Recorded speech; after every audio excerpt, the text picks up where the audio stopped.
Hi hello friends, నేను మీ Vivek Chandra, astro numerologist in advanced 14 dimensions and ప్రొనాలజిస్ట్. సో ఫ్రెండ్స్, ఈ వీడియోలో భాగంగా మనం రుద్రాక్ష అనేటువంటి దాన్ని వేసుకోవడానికి ధారణా నియమం ఏమిటి అనేటువంటిది ఒక చిన్న ప్రక్రియ ఉంటుందండి.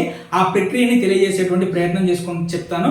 సో మీ అందరికీ డౌట్ రావచ్చు, రుద్రాక్షకి ధారణ ప్రక్రియ ఏంటంటే అలా షాప్లోకి వెళ్తాం, తెచ్చుకుంటాము, దాన్ని మనం ఏదో ఒక తాళ్ళలో కట్టుకోవటము, లేదంటే దాన్ని ఏదో ఒక వెండిదో లేదంటే బంగారం గొలుసు తీసుకుని దాంట్లో వేసుకుంటాం అనుకుంటారు కదా, అలానే వేసుకుంటారు. బట్ కానీ ఇక్కడ ప్రాబ్లం ఏంటంటే రుద్రాక్ష అనేటువంటి దాన్ని మీ యొక్క ఆరాకి అనుగుణంగా, మీ యొక్క తత్వానికి అనుగుణంగా ఈ రుద్రాక్ష అనేటువంటి దాన్ని అలైన్మెంట్ అవ్వాలన్నమాట. దీనికి ఒక చిన్న ధారణా నియమం ఉంటుంది, ధారణా ప్రక్రియ అంటారు. ఈ ధారణా ప్రక్రియ ఏంటనేటువంటి దాని గురించి మనం తెలుసుకుందాం. ముందుగా చెప్తున్నానండి, రుద్రాక్ష అనేటువంటిది ఎప్పుడూ కూడా శుక్లపక్షమి రోజు, సోమవారం రోజు మాత్రమే వేసుకోవాలి. ఇది ఖచ్చితంగా పాటించవలసినటువంటి నియమం ఇది. ఆ తర్వాత మీరు తెచ్చుకున్నటువంటి రుద్రాక్షలు ఏవైతే ఉంటాయో ఆ రుద్రాక్షలను వేసుకునే ముందు మీరు 5 పదార్థాల్లో రుద్రాక్షను నానబెట్టాలండి. అవి ఏంటంటే ఆవు పాలు, ఆవు నెయ్యి, ఆవు పెరుగు, గంగాజలం, తేనె. ఈ 5 పదార్థాలని శుభ్రంగా మీరు కలుపుకొని మీరు తెచ్చుకున్నటువంటి రుద్రాక్షలు ఏవైతే ఉంటాయో ఆ రుద్రాక్షలు అనేటువంటి దాన్ని దాంట్లో మీరు నానబెట్టాలన్నమాట. ఎంత నానబెట్టడం అంటే రాత్రులు నానబెట్టవసరం లేదండి. జస్ట్ ఒక 1 అవర్ లేదంటే ఒక ½ అవర్ రుద్రాక్షలు దాంట్లో ఉంచాలన్నమాట. సో ఈ విధంగా ఉంచి దీన్ని మీరు రుద్రాక్షల్ని శివాలయానికి తీసుకెళ్ళండి. శివాలయానికి తీసుకెళ్ళిన తర్వాత ఈ రుద్రాక్షల్ని భగవంతుడు శివుని దగ్గర పెట్టి మీ చేతితో మీరు అభిషేకం చేయండి. మళ్ళీ చెప్తానండి, గర్భగుడిలో ఉన్నటువంటి శివాలయంలో గర్భగుడిలో ఉన్నటువంటి శివుని దగ్గరికి వెళ్ళటానికి మీకు పర్మిషన్ ఇవ్వకపోతే ఆ శివాలయం చుట్టుపక్కల ఆ శివాలయంలోనే మనకి చిన్న చిన్న విగ్రహాలు పెడతారు కదండి, ఆ చిన్న చిన్న విగ్రహాల దగ్గరైనా సరే మీరు ఈ విధంగా ఈ రుద్రాక్ష అనేటువంటి దాన్ని పెట్టి శివునికి గంగాజలంతో అభిషేకం చేయొచ్చు. ఒకవేళ ఒకటే గర్భగుడిలో ఒకటే ఉందనుకోండి, ఇక శివుడి దగ్గర పెట్టేసి పంతులు గారు ఎవరైతే ఉంటారో పంతులు గారితోనే అభిషేకం చేయమని చెప్పండి. ఇందాక చెప్పిన కదా గంగాజలం అని చెప్పాను కదండి, గంగాజలం అనేటువంటిది ఇప్పుడు ఆన్లైన్లో దొరకని వస్తువు అంటూ లేదండి. ఒక మంచి కంపెనీ ఏదైతే ఉంటుందో చూసుకుని గంగాజలం అనేటువంటి దాన్ని ఆర్డర్ చేసుకోండి. లేదు గంగాజలం అనేటువంటిది దొరకట్లేదండి, గంగాజలం ఆన్లైన్లో కూడా దొరకట్లేదండి కనుక మీ ఇంటికి దగ్గరలో పారేటటువంటి నది ఏదైనా ఉంటే, పారే నది అండి, అలా నిలకడకున్న నదులు చెరువులు కాదు, పారేటటువంటి నది ఏదైతే ఉందో ఆ నదిలో నుంచి ఒక శుభ్రమైనటువంటి ప్లేస్ చూసుకొని ఆ శుభ్రమైనటువంటి ప్లేస్లో నుంచి వాటర్ అనేటువంటి తెచ్చుకోండి. ఇక అది కూడా కుదరని పక్షంలో ఇక లీస్ట్ అంటే లీస్టు గుడ్డి కంటే మెల్లబెటర్ అంటారు చూసారా, ఆ విధంగా మీరు వెళ్ళి ఇక ఇంటి దగ్గర మనకి ఏదైనా మన ఇంట్లో వాటర్ ఉంటాయి కదా, ఏదైనా కుళాయి వాటర్ కానివ్వండి, బోరు వాటర్ కానివ్వండి, అటువంటి వాటర్ ఏదైనా తీసుకోండి. ఇక అవ్వని పక్షంలో సో ఈ వాటర్ వాడాలన్నమాట. ఆ అభిషేకం అనేటువంటిది అయిపోయిన తర్వాత అది ఏదైతే మీ రుద్రాక్ష ఉంటుందో ఆ రుద్రాక్ష అనేటువంటి దాన్ని తీసుకోవాలండి. రుద్రాక్ష అనేటువంటి దాన్ని తీసుకొని చూడండి, రుద్రాక్షని ఈ విధంగా పట్టుకోవాలి. ఓకేనా, మన యొక్క తమ్నేలు, మన యొక్క చూపుడు వేలు, ఈ 2 వేలుతో రుద్రాక్ష అనేటువంటి దాన్ని ఇలా తీసుకొని రుద్రాక్షని మన ఇక్కడ హార్ట్ చక్ర అంటారు, హృదయ చక్రం అంటారు కదా, ఈ హృదయ చక్రం దగ్గర ఇలా పెట్టుకోవాలండి. ఇలా పెట్టుకొని 108 సార్లు పంచాక్షరి జపించాలి. పంచాక్షరి అంటే ఓం నమ శివాయ మంత్రం అనమాట.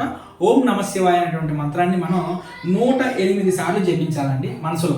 జపించి తర్వాత మళ్ళీ లక్ష్మీదేవికి సంబంధించినటువంటి బీజాక్షరం శ్రీం అని ఉంటుందండి. శ్రీం శ్రీం శ్రీం శ్రీం ఇలాగా 108 సార్లు జపించాలండి. ఈ విధంగా 108 సార్లు జపించిన తర్వాత ఈ రుద్రాక్ష అనేదాన్ని ఇక్కడి నుంచి తీసుకొని మన ఏవైతే మన నొసలు ఉంటాయి, కంటి నొసలు ఉంటాయి కదండి, ఈ కంటి నొసల మధ్య ఈ ప్రాంతం ఏదైతే ఉందో దీన్ని బురుకుటి అంటాం మనం. బురుకుటి ఇక్కడే మన యొక్క ఆజ్ఞా చక్రం అనేది ఉంటుంది అనమాట. నీట్గా రుద్రాక్ష అనేటువంటి దాన్ని ఇట్లా తీసుకొని ఇలా మన ఆజ్ఞా చక్రం దగ్గర దీన్ని ఇలా అంటించి ఇలా మనం పెట్టిన తర్వాత ఈ యొక్క రుద్రాక్ష ఏదైతే ఉంటుందో ఆ రుద్రాక్ష అనేటువంటిది మన శరీర తత్వానికి అనుగుణంగా యాక్టివేట్ అయిపోతుందండి. మన శరీరం అనేటువంటిది ఈ రుద్రాక్ష నుంచి వచ్చేటువంటి ఎలక్ట్రోమాగ్నెటిక్ రేడియేషన్ ఏదైతే ఉంటుందో దాని యొక్క పాజిటివ్ రిజల్ట్స్ అనేటువంటిది అద్భుతంగా కూడా రుద్రాక్ష అనేటువంటిది అబ్జర్వ్ చేసుకుంటుంది. సో ఈ విధంగా రుద్రాక్షలు ఎన్ని రుద్రాక్షలు అయితే ఉన్నాయో అన్నిసార్లు కూడా ఈ ప్రక్రియ ఏదైతే ఇలా హృదయ చక్రం దగ్గర పెట్టుకొని జపించి తర్వాత మళ్ళీ ఆజ్ఞా చక్రం దగ్గర పెట్టుకొని ఈ విధంగా ఎన్ని రుద్రాక్షలు ఉంటే అన్నిసార్లు మీరు చేయాలండి. అలా చేసిన తర్వాత శుభ్రంగా వాటిని మళ్ళీ గంగాజలంతో కడిగేసుకోండి. మనం ఫస్ట్ షాప్లో నుంచి తెచ్చుకున్నాం కదా, షాప్లో నుంచి తెచ్చుకున్నప్పుడు కూడా గంగాజలంతో కడిగేసుకోవాలి. సో ఈ విధంగా గంగాజలంతో కడిగేసుకొని ఇంటికి వెళ్ళిన తర్వాత వాటిని మీరు చక్కగా ఏ గొలుసులోనో దాంట్లోనో మీరు వేసుకునేటువంటి ప్రయత్నం చేయండి. సో ఈ మొత్తాన్ని కూడా మనం రుద్రాక్ష ధారణ ప్రక్రియ అంటారు. రుద్రాక్ష వేసుకోవడానికి ఉండేటువంటి ప్రక్రియ. ఈ ప్రక్రియ తెలియకుండా జస్ట్ వెళ్తున్నారు, కొనుక్కుంటున్నారు, తెచ్చుకుంటున్నారు, వేసుకుంటున్నారు. సో గుర్తు చేసుకుంటే ఒక విషయం ఆలోచించండి. ఇప్పుడు నిజంగానే రుద్రాక్షలు అమ్మేటువంటి షాపుల్లో ఎంతో మంది వర్క్ చేస్తుంటారు కదా, వాళ్ళు నిజంగా రుద్రాక్షల మధ్యలో ఉంటారు. ఎన్నోసార్లు షాప్లో వాళ్ళకి అమ్మేటప్పుడు రుద్రాక్షలు పట్టుకుంటూ ఉంటారు కదా, మరి అప్పుడు ఆ రుద్రాక్షల యొక్క పాజిటివ్ అనేటువంటిది మొత్తం వీళ్ళకి వచ్చేసి ఏ షాపులో అయితే వాళ్ళు ఉన్నారో ఆ షాపు కొనేటంతట ఏ స్తోమత వెళ్ళిపోవాలి, అలానే లేదంటే అద్భుతమైనటువంటి జీవితంలోకి వెళ్ళాలి. కానీ అమ్మేవాళ్ళలాగే ఉంటున్నారు కదా, అంటే దాని అర్థం ఏంటంటే రుద్రాక్ష అనేటువంటి దాన్ని మన శరీర తత్వానికి అనుగుణంగా మనం దాన్ని మన శరీరంతో అలైన్ అనేటువంటి చేసుకోవాలండి.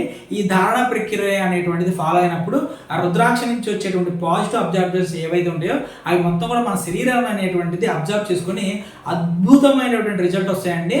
గుర్తుపెట్టుకోండి, మళ్ళీ రుద్రాక్ష అనేటువంటి దాన్ని ఎప్పుడు బేసి నెంబర్లోనే వేసుకోవాలంటే ఆడ్ నెంబర్లు, అంటే 1 కానీ 3 కానీ 5 కానీ 7 కానీ 9 కానీ 11 కానీ ఈ విధంగా ఆడ్ నెంబర్లో మాత్రమే రుద్రాక్షలు వేసుకోవాలండి. ఈవెన్ నెంబర్లో ఎప్పుడు కూడా రుద్రాక్షలు వేసుకోకూడదు.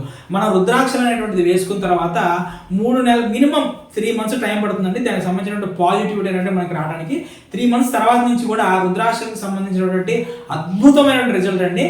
సో ఫ్రెండ్స్, నా వీడియో అన్నింటినీ కూడా ఇంత అద్భుతంగా ఆదరించి నన్ను ఇంత బాగా అభిమానిస్తున్న మీ అందరికీ కూడా హృదయపూర్వక కృతజ్ఞతలు. ఈ వీడియోని 10 మందికి షేర్ చేయండి, 10 మందికి ఉపయోగపడేటువంటి పనులు చేయండి, 10 మందికి ఉపయోగపడండి. ఆటోమేటిక్గా యూనివర్స్ నుంచి పాజిటివిటీ రిజల్ట్ అనేటువంటిది మీ జీవితంలో ఖచ్చితంగా వస్తుంది. Thank you.